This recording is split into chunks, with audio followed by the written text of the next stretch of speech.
ദൈവനാമത്തിന് മഹത്വം ഉണ്ടാകട്ടെ. നമ്മുടെ പ്രശ്നങ്ങളുടെ കാരണം പലപ്പോഴും നമ്മുടെ ഉള്ളിലാണ്.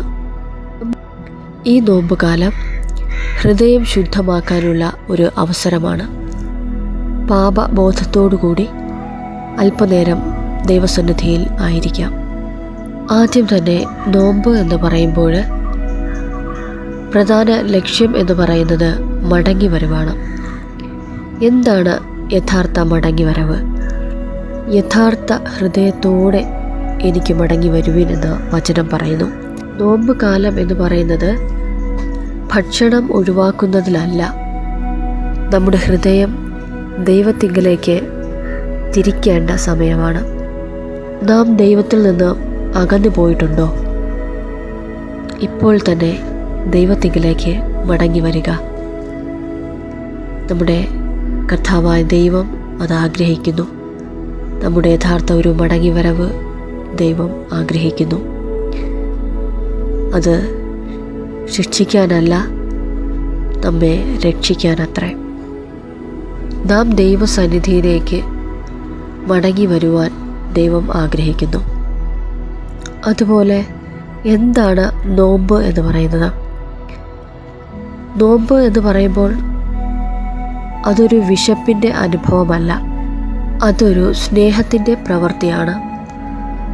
നാം ആരോടെങ്കിലും ക്ഷമിച്ചിട്ടുണ്ടോ?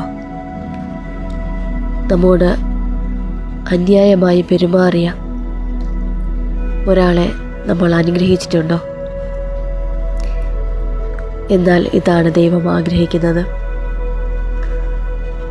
നമ്മോട് തെറ്റായി പ്രവർത്തിച്ചവരെ പോലും നമ്മൾ മനസ്സുകൊണ്ട് അനുഗ്രഹിക്കുന്ന ഒരവസ്ഥ.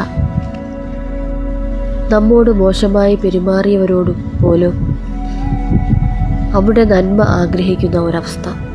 ഇതാണ് ദൈവം ആഗ്രഹിക്കുന്ന നോമ്പ് എന്ന് പറയുന്നത്. ദുഷ്ടതയുടെ ബന്ധങ്ങൾ അഴിച്ചു കളയുക എന്ന ദൈവവചനം നമ്മെ പഠിപ്പിക്കുന്നു. നാം ഓരോരുത്തരും അന്യോന്യം ക്ഷമിക്കുന്നവർ ആയിരിപ്പിൻ. അതാണ് ദൈവം നമ്മളിൽ നിന്നും ആഗ്രഹിക്കുന്ന നോമ്പ്. എന്താണ് രഹസ്യത്തിലുള്ള സമർപ്പണം? യേശു നമ്മെ പഠിപ്പിച്ചത് നോമ്പ് എന്ന് പറയുന്നത് ഒരിക്കലും അതൊരു പ്രദർശനമല്ല. നമ്മുടെ മുഖം വാടാതെ, നമുക്ക് ക്ഷീണം തോന്നാതെ, നാം ദൈവവചനത്തിൽ ബലപ്പെട്ട് ഇരിക്കുമ്പോൾ, നോമ്പ് എടുക്കുമ്പോൾ ദൈവമത് രഹസ്യത്തിൽ കാണുന്നു.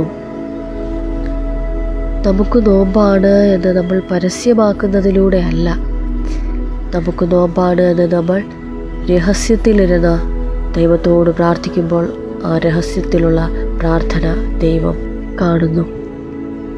രഹസ്യത്തിലുള്ള നമ്മുടെ കണ്ണുനീരും സമർപ്പണവും ദൈവം കാണുന്നു. നമ്മുടെ പ്രാർത്ഥന അവിടുന്ന് കാണുന്നു.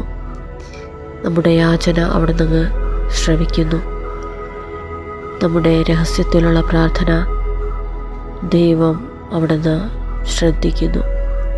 അതുപോലെ എന്താണ് ദൈവത്തോടുള്ള അടുപ്പം?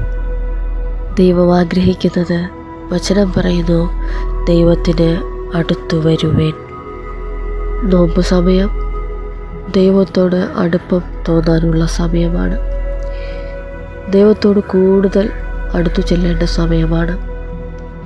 ദൈവം അത് ആഗ്രഹിക്കുന്നു.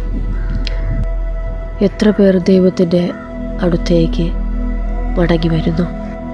നീ ദൈവത്തിലേക്ക് എത്രത്തോളം അടുക്കുന്നുവോ അത്രത്തോളം ദൈവം നിൻ്റെ അടുത്തേക്ക് വരും.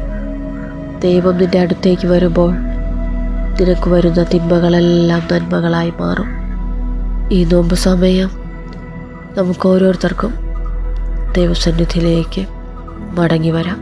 ദൈവം അനുഗ്രഹിച്ചു കാക്കുമാറാകട്ടെ. ആമേൻ.